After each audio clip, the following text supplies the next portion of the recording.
Imagine a world drenched in the glitz and glam of Hollywood's golden age, a moment when cameras clicked on meticulously designed sets, directors barked out cues in crisp suits, and movie palaces lit up like beacons of wonder for a nation hungry for escapism. In that luminous era, a time of escapades on the silver screen and star-studded premieres, a young woman named Jean Harlow exploded onto the scene with such brilliance that the industry had to come up with a new moniker for her, the Blonde Bombshell. She was more than just a pretty face with platinum locks. She embodied a spirited independence, a sense of humor, and a light that radiated from within, captivating audiences and co-stars alike. For a fleeting few years, Jean Harlow reigned as one of Hollywood's most adored starlets, fueling red carpet frenzies and shaping iconic cinematic moments. Yet behind the laughter, behind the flashbulbs, lay the thread of a life that would be heartbreakingly short. When she died at the tender age of 26, it sent shockwaves through Hollywood, reminding everyone that even the brightest stars can be extinguished by tragedy. Tonight, let's peel back the layers of myth and rumor to discover the real Jean Harlow, her origins, her struggles, her triumphs, and that devastating end that still has people asking, how could it happen so soon? Born Harleen Carpenter on March 3, 1911 in Kansas City, Missouri, the future Jean Harlow seemed predestined for something extraordinary. Her father, Montclair Carpenter, was a dentist. Her mother, Jean Poe Carpenter, often called Mama Jean, had once harbored her own show business ambitions, but never had the opportunity to follow them. From an early age, Harlan, nicknamed Baby, was enveloped in maternal devotion that bordered on overprotectiveness. Mama Jean believed her daughter was meant for greatness, refusing to let her drift too far from her watchful gaze. Behind this dynamic was also a somewhat unconventional upbringing. Mama Jean pursued Christian Science, a faith that discouraged certain types of medical treatment, which would later play a haunting role in her daughter's life. But it wasn't strictly a story of maternal determination, forging the path to stardom. By her early teens, Harlan had already displayed a naturally mischievous, magnetic personality. She was quick-witted, carefree, and had a certain comedic timing that would become her hallmark. At 16, her parents' marriage had dissolved. Mama Jean took Harleen with her to Los Angeles in search of a new life. They roamed around the up-and-coming film colony, glimpsing budding stars on street corners, soaking in the heady atmosphere of movie lots. Yet at that time, young Harleen showed little interest in becoming an actress. She dutifully attended the Hollywood School for Girls for a while, but seemed restless. By 1927, at the tender age of 16, she ran off with her first husband, Charles Chuck McGrew, a wealthy young man of similar age, annoyed by her mother's constant supervision. The pair moved to Chicago and lived off McGrew's inheritance, spending time in high society circles. And that might have been that, a teenage fling leading to a quiet life of privilege away from Tinseltown. Yet, destiny wouldn't be denied. When Harleen, still going by her legal name, returned to Los Angeles to visit a friend in 1928, something fateful happened. A dare. She drove a friend to Fox Studios, where that friend had a scheduled appointment. As the story goes, an executive noticed Harleen's luminous face waiting in the car and was so struck by her look that he implored her to audition. Initially, she brushed the suggestion aside, but for fun, she decided to test the waters. She registered at the Central Casting Bureau under her mother's maiden name, Jean Harlow. Nobody, least of all the wide-eyed teenager, had any idea that the name Jean Harlow would soon become one of the most recognizable in Hollywood's galaxy. At first it was just extra work, fleeting appearances as an uncredited bit player. She was a background girl in silent-era comedies, flashing the camera a quick smile as she walked past the main stars. But her undeniable charisma caught people's attention. One small part led to another, and in 1929, she scored her first major cameo in a Laurel and Hardy short, Double Whoopee, wearing a shimmering dress that showcased her figure and comedic potential. Not long after, Hollywood mogul Howard Hughes took notice. He was directing Hell's Angels, 1930, a high-budget aviation epic that had already begun shooting as a silent film, only to be hastily converted to a talkie with the dawn of sound. Hughes needed someone with a certain je ne sais quoi, a fresh face that would play both innocent and seductive, delicate yet bold. Harlow, with her platinum hair and cool self-assurance, fit the bill. She wasn't particularly trained as an actress, but her screen presence was electric. Hell's Angels was a sensation, and it introduced audiences to a new kind of sexual candor on screen. Jean Harlow's brash confidence, flirtatious manner, and revealing gowns caused a mild uproar among more conservative viewers. But for many, she was riveting, a novelty that promised to reshape Hollywood's concept of glamour. That film made her a household name, though critics at the time gave her a mixed reception. Some lambasted her stiff line readings, understandable for a newcomer with limited training, while others recognized an undefinable spark that could be honed into genuine star power.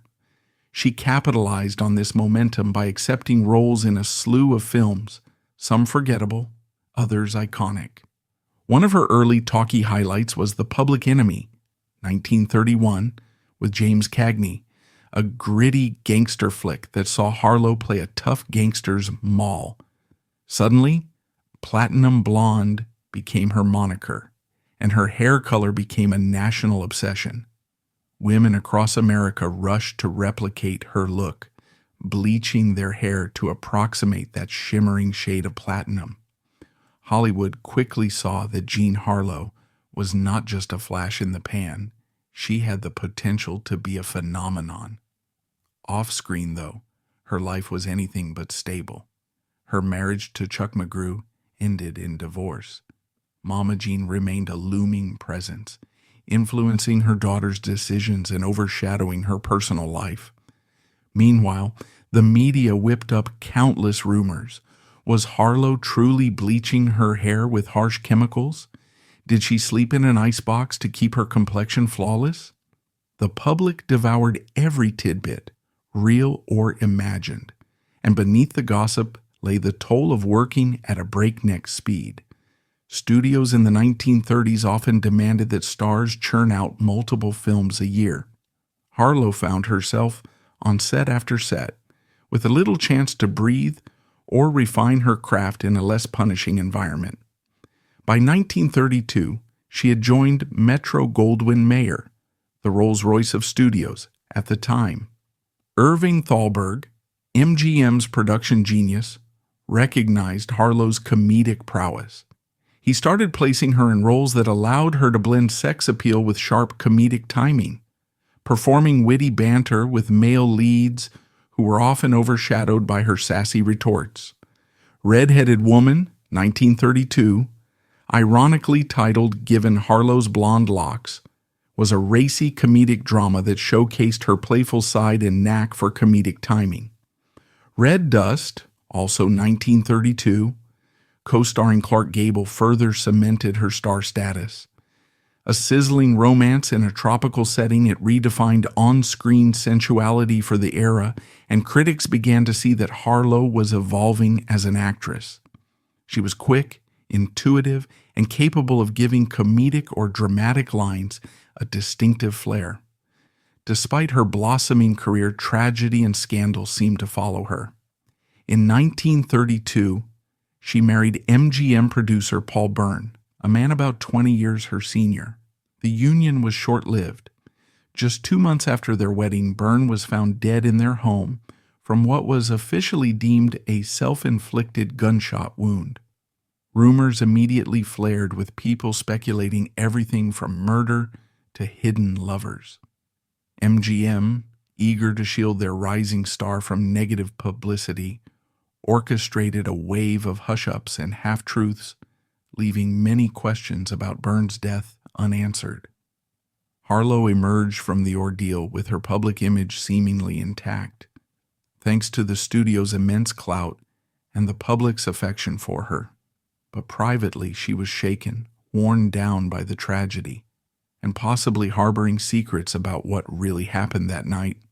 Still, she pressed on, continuing her comedic synergy with Clark Gable in a string of hits: Hold Your Man, 1933, China Seas, 1935, and Wife vs. Secretary, 1936. The dynamic pairing of Gable's rugged masculinity and Harlow's flirtatious charm was box office gold. On screen, they bickered, bantered, and fell in love with a chemistry that audiences found mesmerizing. Off-screen, rumors flew about a possible affair between them, though their relationship was likely more platonic camaraderie than romantic entanglement. Harlow, in fact, began a quieter romance with William Powell, a debonair star famed for his role as Nick Charles in the Thin Man series. The two considered marriage for a time, but her tangled personal life, together with Mama Jean's interference, may have contributed to its never coming to fruition. As the mid-1930s progressed, Jean Harlow's image underwent a subtle but significant transformation. No longer cast solely as the vixen or the gangster's moll, she began portraying more girl-next-door types, albeit with a witty edge. Audiences saw her as the vivacious friend or the confident working woman, sporting wisecracks and a heartfelt sense of humor. Films like Libeled Lady, 1936, showcased her comedic ability beside heavyweights like Spencer Tracy, Myrna Loy, and William Powell, who was by then her real-life partner. Yet, it was Harlow's luminous warmth that people responded to, her knack for punctuating a scene with a sly grin or a perfect comedic beat. But behind the scenes, health issues quietly loomed. She occasionally complained of fatigue, aches, and at times, alarming symptoms that didn't always make sense for a woman in her mid-20s. From her childhood, Jean's mother's religious beliefs meant doctors were seldom consulted unless absolutely necessary. Harlow herself was rumored to rely on over-the-counter remedies, rest, or the simple stoicism demanded by the studio. In the 1930s, film sets weren't exactly known for their healthy working conditions. Long hours, harsh lighting, constant demands, and the stress of upholding an image in front of a scrutinizing public. For a while, she soldiered on, attributing her health concerns to exhaustion. Fans never suspected the luminous star might be quietly deteriorating. In 1937, she began filming Saratoga with her frequent co-star and friend Clark Gable, cast as a feisty horse trainer's daughter. The role was typical of her comedic style, full of sarcastic barbs and a slow-burn romance with Gable's character. However, on set, colleagues noticed she seemed weak and complained of severe fatigue. She suffered from headaches and nausea, sometimes even confiding to others that her breath smelled odd, like an ammonia scent. Gable, worried about her appearance and pallor, urged her to seek medical help. The production schedule pressed on, with the studio telling themselves that Harlow just had the flu, but day by day her condition worsened. At one point, she collapsed on set, prompting the MGM brass to finally whisk her to a hospital. Even then, confusion reigned. Different diagnoses swirled around: gallbladder infection, influenza, or a host of other ailments. Ultimately, she was confirmed to be suffering from acute kidney failure, though medical knowledge of that condition back then was far less advanced than today. By the time she received proper treatment, it was too late. Jean Harlow died in the hospital on June 7, 1937, a short time after falling ill on the Saratoga set. She was just 26 years old, an age that should have represented the prime of her life and career. The entire film world was stunned. Her fans, accustomed to seeing her radiant grin and carefree banter, simply couldn't comprehend that she was gone. The front pages of newspapers carried the grim headlines, and memorials sprung up across the country. The original Blonde Bombshell, the woman who had redefined Hollywood glamour and comedic possibility, had vanished in the blink of an eye. Reports at the time fixated on her mother's Christian Science beliefs, suggesting that Harlow might have received substandard medical care in those crucial early stages of her illness. Although the accuracy of such claims can be debated, it is true that Christian Science often discourages certain medical interventions.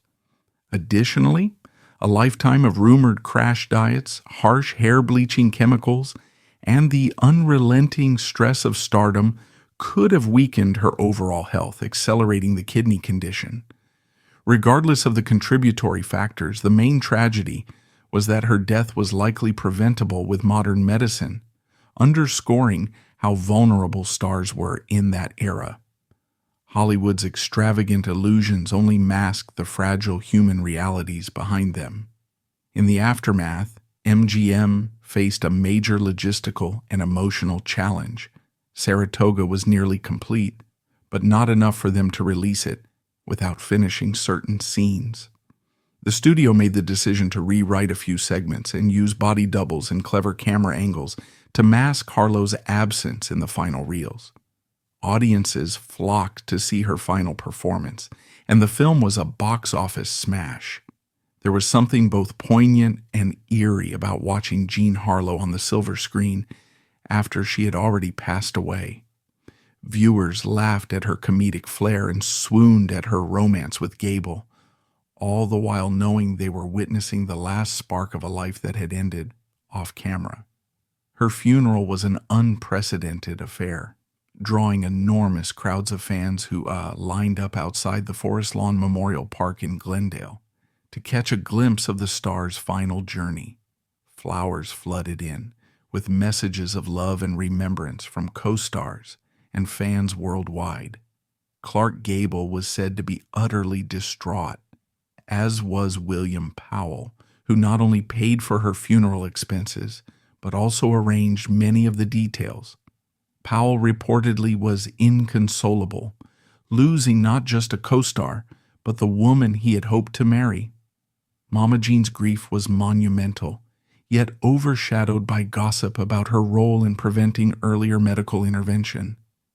That hush of sorrow lingered for weeks in Hollywood. It was as if the entire town, so used to rolling on through heartbreaks and scandals, had to take a breath and face its own mortality. If someone as vibrant as Jean Harlow could be taken so unexpectedly, then no one was truly invincible. Hollywood historians still debate the full medical story of her kidney failure. There's mention of scarlet fever in her childhood, or possibly complications from earlier illnesses. Others emphasize that repeated bleaching of her hair with harsh chemicals might have contributed to chronic health problems. Some suggest that existing medical conditions, left largely untreated or undertreated because of her mother's faith, paved the way for a catastrophic breakdown. The puzzle pieces rarely align cleanly, and we're left to accept that in that era, such tragedies were more common than they would be today. An antibiotic that's readily available in the modern world might well have saved her. Instead, she succumbed to a condition that can, in some instances, be managed now.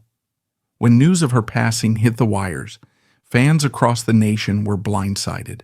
Many refused to believe it, but newspapers and radio broadcasts confirmed the worst. Jean Harlow, the platinum-haired queen of laughter and love scenes, had died at just 26. Mourning quickly gave way to reflection. Her comedic legacy was already carved into film history, but the notion that she would never again flash that sly grin or toss off a cheeky remark on screen felt almost incomprehensible. Movie theaters saw an influx of viewers who wanted to remember her, or perhaps to say farewell in the only way they could, by watching her final performances and letting her artistry speak one last time. MGM, capitalizing on the public's grief, re-released some of her earlier hits. The studio system, as always, found a way to transform heartbreak into box office revenue. Even so, her fan base kept her memory alive in more meaningful ways. Letters poured into fan clubs. People wrote heartfelt tributes, poems, and songs about the star who had vanished too soon. There were those who visited her crypt at Forest Lawn, leaving flowers and prayers. For some, Jean Harlow's departure epitomized the fragility of the American dream. A small-town girl who soared to unimaginable heights, only to be undone by circumstances beyond her control. And while cynics might dismiss the fervor as yet another episode in Hollywood's cyclical obsession with tragic figures, there's an undeniable human element to the sorrow, because at the core, Jean Harlow was a young woman who might well have had many fulfilling decades ahead. In a way, her death at 26 cemented her legacy in perpetual youth and allure. The public never saw her age, never witnessed her navigate the potential decline of her career or the shifting tastes of post-war Hollywood. She was forever the brilliant, flirtatious star captured in black and white frames, a symbol of an era that merged sexual liberation, for the screen at least, with the sophisticated wit of 1930s comedies. She represented escapism at a time when the nation, reeling from the Great Depression, yearned for glamour, laughter, and the dream that life could be as fun and adventurous as the movies suggested. As the decades rolled on, references to her peppered pop culture, from tributes in songs to cameo mentions in modern movies that evoke the golden years of the studio system. Biographies have been penned, each delving into the complexities of her upbringing, the Byrne scandal, and the curious interplay of religion, medicine, and stardom that shaped her final days. You'll find fan clubs dedicated to her memory, with aficionados meticulously collecting her films, photos, and press clippings, preserving the aura of the baby who took Hollywood by storm. Even new generations get swept up in her mystique, discovering through old film marathons or streaming services that comedic timing from nearly a century ago can still feel fresh and exhilarating,